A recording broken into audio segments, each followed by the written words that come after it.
Good morning friends, welcome to the prelims booster session. आज का पहला टॉपिक है डोमेस्टिक माइग्रेशन इन इंडिया। ये टॉपिक आपके सोशल इश्यूज़ के लिए इंपॉर्टेंट है। तो डोमेस्टिक माइग्रेशन जो है इंडिया में वो सिग्निफिकेंट स्लो डाउन फेस कर रही है। टोटल माइग्रेंट्स जो है वो लगभग ऑलमोस्ट 12% के आसपास जो है वो डिक्लाइन हुए हैं 2011 से, अगर 2023 का हम आंकड़ा देखें तो ये एक रीसेंट वर्किंग पेपर है इकोनॉमिक एडवाइजरी काउंसिल जो पीएम की होती है, उन्होंने 400 मिलियन ड्रीम्स नाम के वर्किंग पेपर में ये की ट्रेंड्स को हाईलाइट किया है। ठीक है, और रीजंस भी बताए हैं कि क्यों कम हो रही है। तो माइग्रेशन तो आपको पता है, जब लोग अपने यूजुअल प्लेस ऑफ रेजिडेंस से मूव होकर या तो अपनी ही कंट्री में कहीं चले जाते हैं तो उसको हम इंटरनल माइग्रेशन कहते हैं। अगर कंट्री से बाहर चले जाते हैं तो उसे इंटरनेशनल माइग्रेशन कहते हैं। ठीक है, तो ये किस लिए किया जाता है? क्योंकि उनको बेटर सोशल इकोनॉमिक या पॉलिटिकल सोशल इकोनॉमिक अपॉर्चुनिटीज़ मिल जाती हैं, या फिर कई बार कुछ पॉलिटिकल रीजंस भी होते हैं। अब कई तरह की होती है ये माइग्रेशन। एक होती है फोर्स्ड माइग्रेशन, जिसमें कि पर्सन ने चूज़ नहीं की है या फिर फैमिली ने चूज़ नहीं किया है माइग्रेशन करना, लेकिन कुछ ऐसी स्थिति आ गई है जैसे वॉर हो गई है, परसिक्यूशन हो रही है, नेचुरल डिजास्टर है, तब उनको फोर्सफुली माइग्रेट होना पड़ रहा है। फिर होती है वॉलंटरी माइग्रेशन, मतलब कई बार आप बेटर अपॉर्चुनिटीज़ के लिए, एक अच्छी लाइफ के लिए एक जगह से दूसरी जगह चले जाते हो। फिर होती है टेम्प्रेरी माइग्रेशन, मतलब कभी कभी शॉर्ट सीजनल वर्क के लिए या टेम्प्रेरी वर्क के लिए आप कहीं चले जाते हो। फिर होती है परमानेंट माइग्रेशन, मतलब आप परमानेंटली ही किसी और जगह पर जाकर सेटल होने लगते हो। एक होता है रिवर्स माइग्रेशन, मतलब इंडिविजुअल्स या फैमिलीज जो है अपनी कंट्री या फिर अपने ओरिजिनल प्लेस ऑफ रेजिडेंस पर वापस आते हैं, उसे हम रिवर्स माइग्रेशन कहते हैं। ठीक है, तो अब क्या मेथडोलॉजी यूज़ की है ईएसी पीएम ने इस माइग्रेशन पैटर्न को समझने के लिए? एक तो इंडियन रेलवे की अनरिजर्व्ड टिकटिंग सिस्टम जो है उसका डेटा यूज़ किया गया है। ट्राई के मोबाइल रोमिंग डेटा का इस्तेमाल किया गया है। डिस्ट्रिक्ट लेवल बैंकिंग डेटा जो रेमिटेंसेस हो रही हैं उसको भी यूज़ किया गया है, ताकि पता लग पाए कि माइग्रेशन कैसे हो रही है, क्योंकि जो सेंसस है वो तो हो ही नहीं पाया इस बार अभी तक। ठीक है, तो फाइंडिंग्स ये हैं कि नंबर ऑफ माइग्रेंट्स कम हुए हैं, माइग्रेशन रेट ड्रॉप हो रहा है। और क्यों हो रहा है? क्योंकि बेटर इकोनॉमिक अपॉर्चुनिटीज़ अब छोटी सिटीज़ में भी आ चुकी हैं। वहाँ पर भी इंफ्रास्ट्रक्चर इंप्रूव हो चुका है, एक्सेस टू एजुकेशन और हेल्थ केयर इंप्रूव हो रहे हैं। तो ओवरऑल इकोनॉमिक ग्रोथ जो है वो सोर्स रीजन्स में भी हो रही है, तो इसलिए वहाँ पर लोगों को बाहर जाने की ज़रूरत ही नहीं पड़ रही है। तो यूपी, महाराष्ट्र और मध्य प्रदेश में सबसे ज़्यादा माइग्रेंट्स आए हैं, और वेस्ट बंगाल, राजस्थान जो है वो भी अब ऐसी जगहें बनती जा रही हैं जहाँ पर माइग्रेंट्स आ रहे हैं। ठीक है, तो सबसे ज़्यादा हमें ग्रोथ पैटर्न देखने को मिला है वेस्ट बंगाल, राजस्थान और कर्नाटका में सबसे ज़्यादा माइग्रेंट्स आए हैं, और जो है महाराष्ट्र और आंध्र प्रदेश में जाने वाले माइग्रेंट्स वो डिक्लाइन हुए हैं। तो सबसे ज़्यादा जो डिस्ट्रिक्ट्स हैं वो दिल्ली, मुंबई, चेन्नई, बैंगलोर और कोलकाता ही रहेंगे, प्रोमिनेंट सोर्सेज। ठीक है, और पीक माइग्रेशन मूवमेंट जो है वो हमारी कंट्री में अप्रैल से लेकर जून के पीरियड के बीच में होती है, और सेकेंडरी पीक आती है नवंबर से दिसंबर के बीच में। ओके, लेकिन प्रॉब्लम ये है सेंसस हो नहीं पाया है, तो कोई रेगुलर या ग्लैनुलर डेटा हमारे पास अवेलेबल नहीं है माइग्रेशन पैटर्न्स को समझने के लिए। तो ये हमारे को जो डेटा जो भी पता चल रहा है, इससे हमें ये समझ आ रहा है कि इकोनॉमिक ग्रोथ और रीजनल डेवलपमेंट जो है उसकी वजह से जो है डोमेस्टिक माइग्रेशन जो है उसमें स्लो डाउन देखने को मिल रहा है। लेकिन ज़रूरी है हमें कि इसको और हम सही से समझ पाएँ डेटा कलेक्शन मैकेनिज़म्स को और ज़्यादा इम्प्रूव करके। ठीक है, नेक्स्ट हम टॉपिक देखते हैं world's largest hydro power dam in Tibet. ये टॉपिक आपके इन्वायरमेंट और इंटरनेशनल रिलेशंस दोनों के लिए इंपॉर्टेंट है। तो चाइना ने अप्रूव कर दिया है construction of world's largest hydro power dam Yarlung Tsangpo, जिसको हम ब्रह्मपुत्रा कहते हैं, उस रिवर पर बनाया जा रहा है तिब्बतन प्लेट्यू में। और प्रोजेक्ट कहता है कि 300 बिलियन किलोवाट आवर्स की इलेक्ट्रिसिटी एनुअली बनाएगा ये, लगभग ट्रिपल जो capacity, triple than the Three Gorges Dam जो अभी तक वर्ल्ड का नंबर 1 है। ठीक है, तो ब्रह्मपुत्रा जो है ओरिजिनेट होती है तिब्बत में, जिसको हम यारलंग जांगपो कहते हैं वहाँ पर, और इंडिया के अरुणाचल प्रदेश और असम से होती हुई ये फिर बांग्लादेश में एंटर होती है, और वहाँ से फिर ये बे ऑफ बंगाल में चली जाती है। एक पेरेनियल रिवर है, इसलिए ये कम्युनिटीज़ को सस्टेन करती है इरिगेशन के थ्रू, फिशरीज़ के थ्रू, इनलैंड ट्रांसपोर्ट के थ्रू, और ये एग्रीकल्चर को एनरिच भी करती है फर्टाइल एल्यूवियल सॉइल वहाँ से लाकर। ठीक है, लोअर पैचेस में।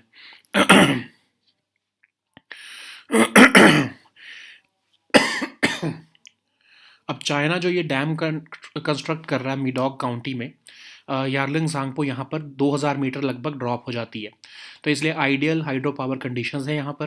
प्रोजेक्ट जो है चाइना की रीन्यूएबल एनर्जी इनिशिएटिव्स का ही पार्ट है। प्रोजेक्ट लगभग $137 बिलियन कॉस्ट करेगा। चाइना का 14th 5 ईयर प्लान का ही ये पार्ट है। प्रोजेक्ट लगभग 60 गीगावाट्स ऑफ पावर जो है वो लगभग ट्रिपल जो कैपेसिटी होगी थ्री गॉर्जेस डैम की उतनी जनरेट करेगा।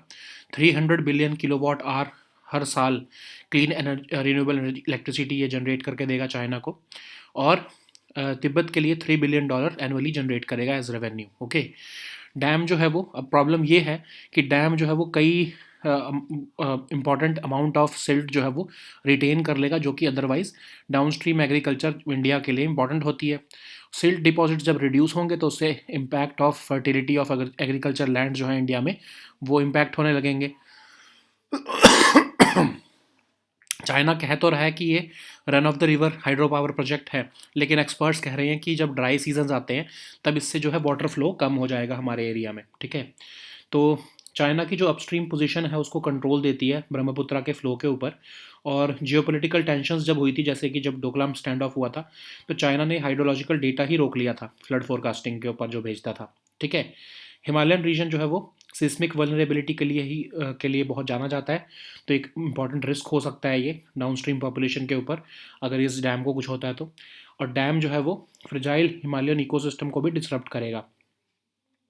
इंडिया ने चाइना को अर्ज किया है कि वो सेफ गार्ड करे डाउनस्ट्रीम इंटरेस्ट को, और अपार्ट फ्रॉम दैट इंडिया भी प्लान कर रहा है 10 gigawatt of hydro power project Dibang valley में, ताकि काउंटर बैलेंस हो सके कोई भी पोटेंशियल इम्पैक्ट जो है चाइना के डैम की तरफ से आ रहा है तो। ठीक है, नेक्स्ट हम टॉपिक देखते हैं वीर बाल दिवस। ये टॉपिक आपके सोशल इश्यूज और आर्ट एंड कल्चर दोनों के लिए इंपॉर्टेंट है। तो पीएम मोदी ने थर्ड वीर बाल दिवस के मौके पर जो है वो ब्रेवरी और सेक्रीफाइस जो है साहिबजादे की उनको ऑनर किया है।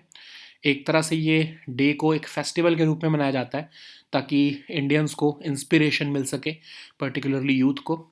तो 9 जनवरी को जो है 2022 को जब प्रकाश पूरब था श्री गुरु गोबिंद सिंह जी का, तब पीएम मोदी ने अनाउंस किया था कि अब से 26 दिसंबर को हम वीर बाल दिवस मनाया करेंगे। ठीक है, इसको अनाउंस किया गया था ताकि हम मार्टरडम जो है श्री गुरु गोबिंद सिंह जी के जो सन्स हैं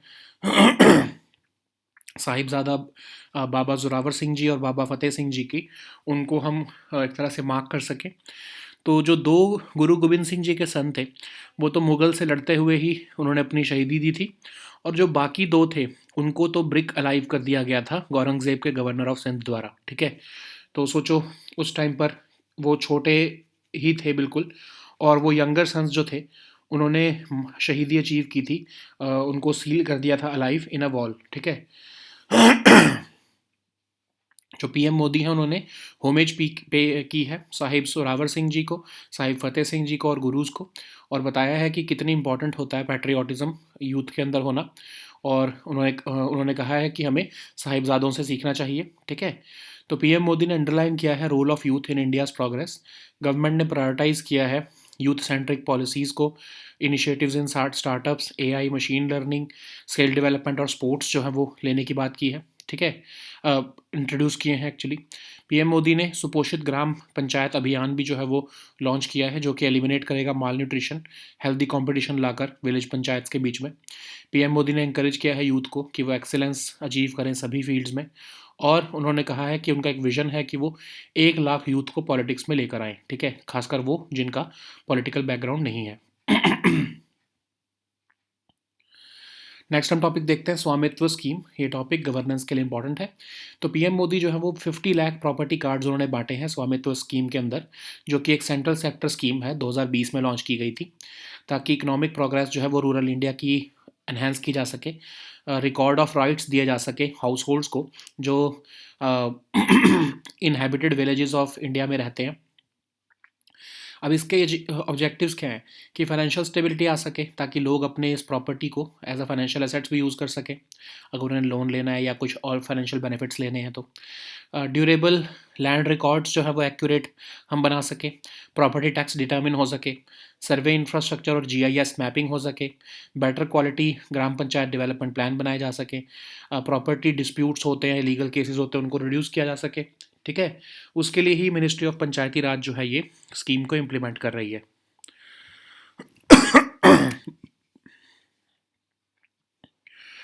नेक्स्ट हम टॉपिक देखते हैं कावेरी इंजन। ये टॉपिक सिक्योरिटी के लिए इंपॉर्टेंट है। तो इंडिया की जो गैस टरबाइन रिसर्च एस्टेब्लिशमेंट है जो कि डीआरडीओ का ही पार्ट है, उन्होंने अनाउंस किया है कि कावेरी इंजन जो है वो इन फ्लाइट टेस्टिंग के लिए क्लियर कर दिया गया है। कावेरी इंजन जो है ये प्रोजेक्ट शुरू हुआ 1980s में और गोल इसका था एलसीए तेजस को पावर करना। अब इसको डेवलप किया गया है गैस टरबाइन रिसर्च एस्टेब्लिशमेंट द्वारा डीआरडीओ के अंदर।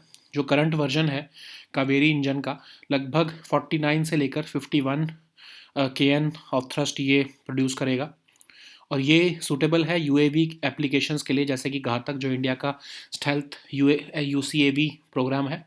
अब इसको कावेरी इंजन को टेस्ट किया जा चुका है हाई ऑल्टीट्यूड सिमुलेशंस के लिए भी रशिया में, और इवन ग्राउंड ट्रायल्स इंडिया में भी किए गए हैं।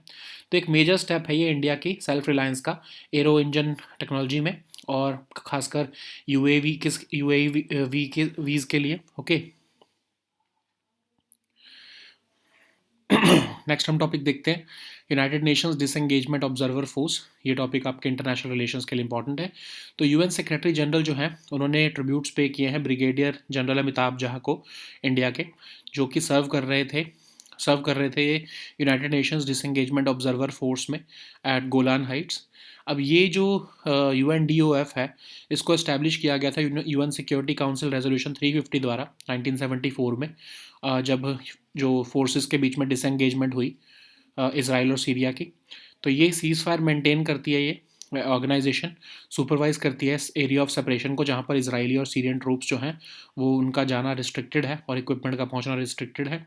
इसका जो मैंडेट होता है वो रेगुलरली रिन्यू किया जाता है हर 6 महीने में, और अभी रिसेंटली इसको जून 2025 तक के लिए एक्सटेंड भी कर दिया गया है। इंडिया इसमें टॉप 3rd ट्रूप और पुलिस कंट्रीब्यूटिंग कंट्रीज़ है इस मिशन में।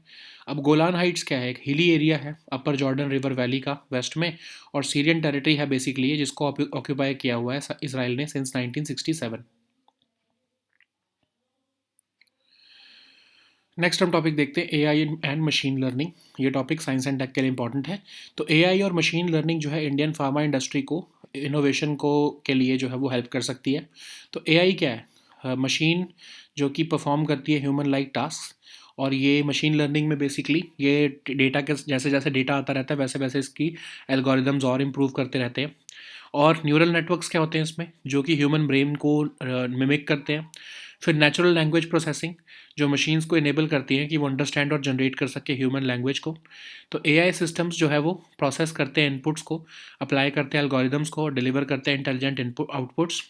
अब आर्टिफिशियल इंटेलिजेंस किस टाइप की होती हैं, नैरो एआई जो टास्क स्पेसिफिक होती हैं जैसे कि वर्चुअल असिस्टेंट्स, फिर जनरल एआई जो ह्यूमन इंटेलिजेंस को मिमिक करती हैं, फिर सुपर एआई जो एक हाइपोथेटिकल फ्यूचर और हमारे को देती हैं कि जिसमें कि ह्यूमन इंटेलिजेंस को एआई सरपास कर जाएगा। ठीक है, तो एआई जो टेक्निक्स जो मशीन लर्निंग में यूज़ होती हैं वो है आपका सुपरवाइज लर्निंग, जिसमें कि लेबल डेटा का वो यूज़ किया जाता है आउटकम्स प्रोडिक्ट करने के लिए। फिर अनसुपरवाइज लर्निंग जो कि पैटर्न्स को आइडेंटिफाई करता है अनलेबल डेटा में। ठीक है, तो इंडिया की जो फार्मा सेक्टर है उसकी अभी जो मार्केट साइज़ है वो लगभग $58 बिलियन का है, लेकिन ये 120 से $130 बिलियन पहुंच जाएगा 2030 तक। इंडिया लगभग 20% of global generic drug supply को ऊपर फोकस करता है, और इंडिया जो है वहाँ पर फेवरेबल पॉलिसीज़ हैं, स्किल्ड वर्कफोर्स है, डिजिटल इनोवेशन है, ताकि अपने ग्लोबल हेल्थ केयर पोजीशन अपनी वो स्ट्रेंथन कर सके। नेक्स्ट हम टॉपिक देखते हैं वेल्थ टैक्स। टॉपिक इकोनॉमी के लिए इंपॉर्टेंट है। तो क्या जो वेल्थ टैक्स है उसे वापस लाया जाना चाहिए ताकि इंडिया में इनइक्वालिटी को एड्रेस किया जा सके। तो वेल्थ टैक्स जो है वो आपके नेट मार्केट वैल्यू है जो होती है कई तरह के एसेट्स की, एक इंडिविजुअल जो ओन करता है उसके ऊपर लगाया जाता है, जैसे cash, bank deposits, shares, fixed assets, personal cars, real property. Globally बहुत सी कंट्रीज जैसे फ्रांस, पोर्चुगल और स्पेन जो है वो वेल्थ टैक्स इम्पोज करती हैं। प्राइमरी ऑब्जेक्टिव क्या होता है कि जो अनप्रोडक्टिव या नॉन एसेंशियल एसेट्स हैं एक इंडिविजुअल के, उसको टारगेट किया जा सके। वेल्थ टैक्स 1957 में इंट्रोड्यूस किया गया था कार्लडोर कमेटी के रिकमेंडेशन के बाद। तो लेकिन इसको 2015 में अबॉलिश कर दिया गया। गवर्नमेंट का कहना था कि इससे एक्सटेंसिव लिटिगेशन हो रही है और कंप्लायंस बर्डन भी इंक्रीज़ हो रहा है, हाई एडमिनिस्ट्रेटिव कॉस्ट है, जितना जितना कलेक्ट नहीं करते हैं उससे ज़्यादा इस पर खर्चा हो जाता है। ठीक है, तो उसको रिप्लेस करके सरचार्ज इंट्रोड्यूस किया गया था, जो कि 1 करोड़ से ज़्यादा की इनकम अगर इंडिविजुअल की हो या कंपनीज़ की 10 करोड़ से ज़्यादा की इनकम हो अगर हर साल, तो उसको 2% से जो पहले एग्जिस्ट करता था उसको बढ़ाकर 12% कर दिया गया। अब कई तरह के और भी इकोनॉमिक कंसेप्ट होते हैं, जैसे Tobin tax, Pigouvian tax, Laffer curve, tax to GDP ratio, वो आप यहाँ पर पढ़ सकते हो। ठीक है, so now let us see all these topics in English.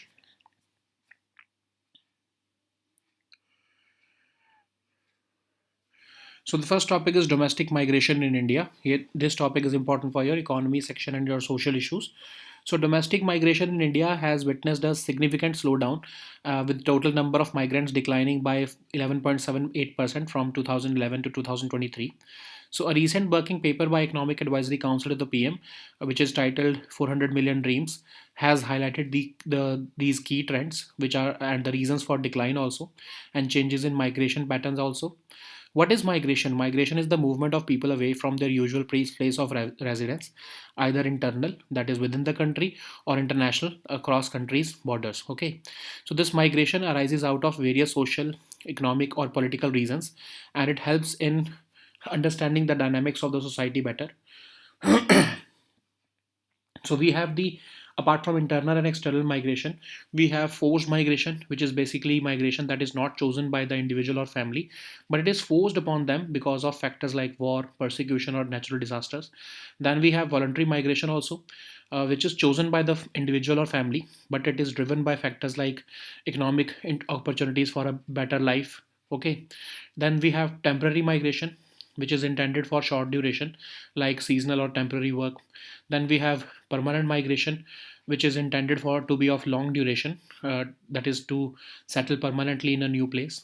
We have reverse migration, which refers to the migration of individuals or families back to their country of origin or their original place of residence. Okay, so this EAC to PM has used three data sets to estimate migration trends.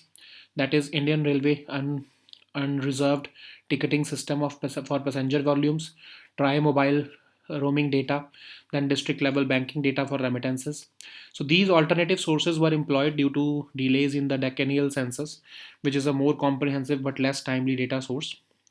So, what are the findings of this data, of this report? So, this report is saying that the number of migrants have reduced, the migration rate has also dropped. So, migration is slowing due to better economic opportunities in smaller cities, improved infrastructure, and access to education and healthcare. This shift also indicates overall economic growth in resource regions. Okay, so the top recipient states include UP, Maharashtra, and Madhya Pradesh, but West Bengal and Rajasthan are also new entrants. States like West Bengal, Rajasthan, and Karnataka are showing the highest growth in migrant arrivals now, whereas Maharashtra and Andhra Pradesh are experiencing a decline. So, areas around the major urban centers like Delhi, Mumbai, Chennai, Bangalore, and Kolkata remain prominent sources of migration. And we are witnessing peak migration movements during April to June period, and the secondary peaks are between November to December period. Okay, but we have lack of regular or granular data, which poses challenge in understanding the migration patterns. So this also highlights the limitations in tracking the trends effectively. So the slowdown in domestic migration reflects economic growth and regional development, but it also underscores the need for improved data collection mechanisms for more validation. Okay.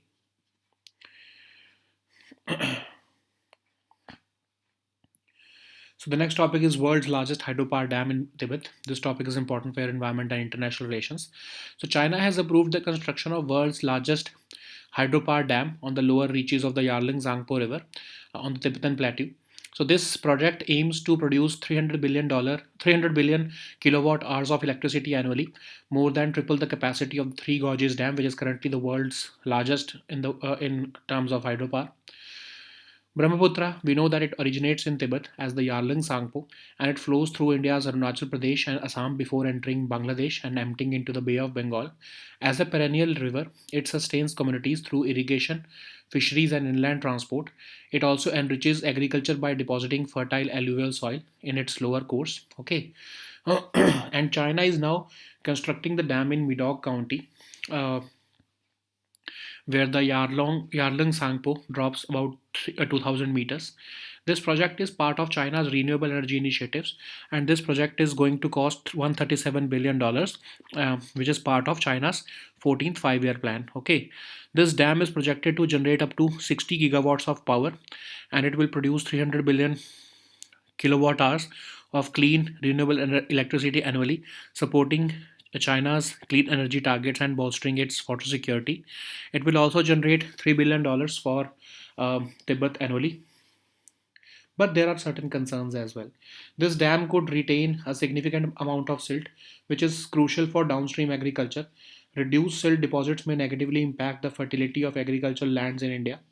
China claims the dam as a run of the river hydropower project, and experts have warned that it could reduce water flow downstream during the dry seasons.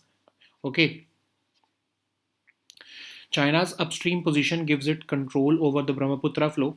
During geopolitical tensions with India, like in the Doklam standoff, China withheld the hydrological data, which is crucial for flood forecasting, and it raised concerns over the weaponization of water sources.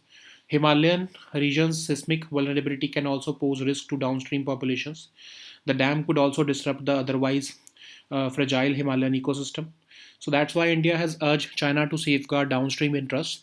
And apart from that, India is also planning a 10 gigawatt of hydropower project in the Dibang Valley to counterbalance the potential impacts of China's dam. Okay. So the next topic is Veer Bal Divas. This topic is important for your social issues and your art and culture section. PM Modi has participated in the third Veer Bal Divas, commemorating the bravery and sacrifice of the Sahibzades. So he described this day as a festival for inspiration of Indians, as particularly the youth, and lauded the children and conferred them with Veer Bal awards. Okay. So what is Veer Bal Divas? So in 2022, on the day of Prakash Purab of Shri Guru Gobind Singh Ji, PM Modi announced that 26th December would be observed as Veer Bal Divas to mark the martyrdom of sons of Shri Guru Gobind Singh Ji, Sahibzada Baba Zorawar Singh Ji and Baba Fateh Singh Ji. Okay, while two of the Guru Gobind Singh's sons were killed fighting the Mughals, the two other sons were buried alive on the orders of Aurangzeb's governor of Sirhind. So the two younger sons, the Sahibzada Zorawar Singh Ji and Sahibzada Fateh Singh Ji, attained martyrdom after being sealed alive in a wall. So PM Modi paid homage to Sahib Zorawar Singh, Sahib Fateh Singh and Gurus, and he also emphasized the importance of instilling patriotism among youth and drawing inspiration from the Sahibzadas. He also underlined the role of youth in India's progress. The government has prioritized youth-centric policies, including initiatives in startups, AI, machine learning, skill development, and sports. PM Modi launched the Suposhit Gram Panchayat Abhiyan to eliminate malnutrition through healthy competition among village panchayats. He also encouraged youth to aim for excellence in all fields. He also unveiled his vision of bringing 1 lakh youth into politics, particularly those from the non-political backgrounds. Okay. So the next topic is Swamitva scheme.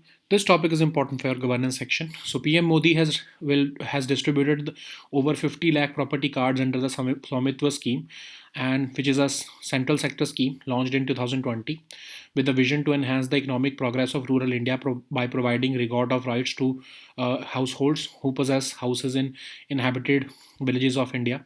Okay. So the aim is to bring financial stability to the citizens of rural India by enabling them to use their property as the financial asset for taking loans and other financial benefits. It also aims to create accurate land records for rural planning, determining determination of property tax, creation of survey infrastructure and GIS maps, and support preparation of better quality Gram Panchayat development plan, reduce the property related disputes and legal cases. And this scheme is being implemented by the Ministry of Panchayati Raj. Okay. So So the next topic is Kaveri engine. This topic is important for your security section. So India's Gas Turbine Research Establishment, which is part of the DRDO, has announced that the Kaveri engine has been cleared for in-flight testing. So Kaveri engine project began in late 1980s with the goal of powering the LCA Tejas. It has been developed by the Gas Turbine Research Establishment under the DRDO. The current version of the Kaveri engine produces approximately 49 to 51 kN of thrust, and this thrust level is suitable for UAV applications like the Ghatak, India's stealth UCAV program. It has been tested in high altitude simulations in Russia and ground trials in India. This signifies a major step for India's self reliance in aero engine technology, particularly for the UAVs like the Ghatak stealth UCAV program. Okay. So the next topic is United Nations Disengagement Observer Force. This topic is important for your international relations. So UN Secretary General has paid tributes to Brigadier General Amitabh Jha of India, who was serving with the UN Disengagement Observer Force at Golan Heights. So UNDOF was established by UN Security Council Resolution 350 in 1974, following the disengagement of forces agreement between Israel and Syria. The aim is to maintain the ceasefire and supervise the area of separation where Israeli and Syrian troops and equipment are restricted. The mandate of this mission gets regularly renewed every 6 months, and it has been recently extended till June 2025. India is the top third troop and police contributing countries to this mission. Okay, so what is Golan Heights? So it is a hilly area which overlooks the upper Jordan River Valley on the west, and it is a Syrian territory occupied by Israel since 1967. Okay. So the next topic is AI and machine learning. This topic is important for your science and tech section and economy also. So AI and machine learning is helping the Indian pharma industry to pivot innovation. What is AI? It refers to the machines performing human-like tasks like learning, reasoning, decision making. So the core components of AI include machine learning, that is the algorithms which improve over time with data, neural networks which mimic the human brain for pattern recognition. Then we have natural language processing, which enables machines to understand and generate human language. AI systems process inputs, apply algorithms, and deliver intelligent outputs. So, what are the types of artificial intelligence?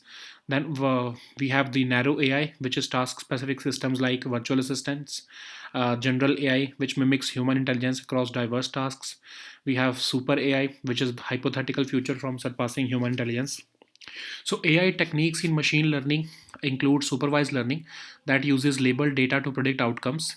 Then we have unsupervised learning, which identifies patterns in unlabeled data. Okay, so India's pharma industry is approximately $58 billion worth, but is expected to grow 120 to $130 billion by 2030. India contributes about 20% of the global generic drug supply, focusing on affordability and quality. India is also leveraging favorable policies, a skilled workforce, and digital innovation to strengthen its global healthcare position. Okay.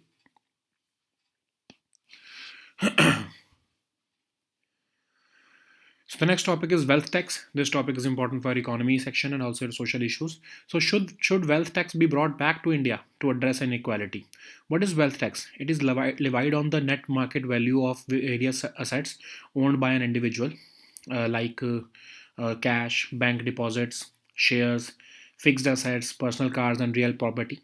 So globally, several countries like France, Portugal, and Spain impose this wealth tax. The primary objective of this tax is to target unproductive and non-essential assets of individuals. So the Wealth Tax Act was introduced in 1957 upon the recommendations of Kaldor Committee as part of tax rationalization measures, but it was abolished in 2015 due to issues like extensive litigation, increased compliance burden, and high administrative costs. So the surcharge was replaced with surcharge for individuals, which was there already with just 2%, but it was later increased to 12% after the wealth tax was abolished, especially for people who have income exceeding 1 crore in terms of individuals, and companies with income over 10 crore. Okay, so there are also other relevant economic concepts like the Tobin tax, Pigovian tax, Laffer curve, and tax to GDP ratio, which you can read it here. Okay, so these were our topics for today. We'll meet next time with new topics. Until then, goodbye and take care.